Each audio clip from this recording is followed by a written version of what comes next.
இந்த வீடியோ யாருமே ஸ்கிப் பண்ணிடாதுங்க, ஃபுல்லாக பாருங்க. உங்களுக்காண்டி தான் நான் இந்த வீடியோவே ஆக்சுவலாக போடுங்க. அதனால யாருமே ஸ்கிப் பண்ணிடாதீங்க, ஃபுல்லாக பார்த்தா தான் உங்களுக்கு என்னென்ன புரியும். சரி வாங்க நம்ம அந்த வீடியோவே பார்க்க போகலாம். ஃபஸ்ட்டே தங்கக்கூடாது, ஸ்டே பண்ணக்கூடாது அப்படின்னு சொல்லி தான் நான் கிளம்பி போயிருப்பேன்.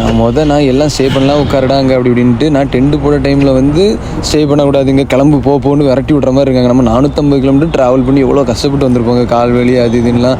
அதுதான் எனக்கு நல்லா கோவம் வந்துடுச்சுங்க. இது முதலே அழகாக சொல்லியிருக்கலாம், நான் தங்க கூடாதுன்ட்டு. முதலே சொல்லியிருக்கலாம்ல தங்க கூடாது அப்படின்ட்டு. புரியல. முதலே சொல்லியிருந்தா நான் எடுத்து வச்சிருக்க மாட்டோம்ல, நான் எப்படி கிளம்பி போயிருப்போம்ல. இல்ல நாங்க நல்லது பண்ணது தப்பு இல்லைல்ல. இப்போ நீங்க நல்லது பண்ணா உங்களுக்கு நல்லதுதான் நடக்கும். நீங்க ஒரு ஆள் இப்படி வந்தாங்கன்னா விரட்டி விட நல்லது கிடையாது. என்ன சொல்லுங்க, நல்லது பண்ணால் நல்லது நடக்குங்க, தேவையில்லைங்க. வாங்க நம்ம போவோங்க நெக்ஸ்ட் பல்கு.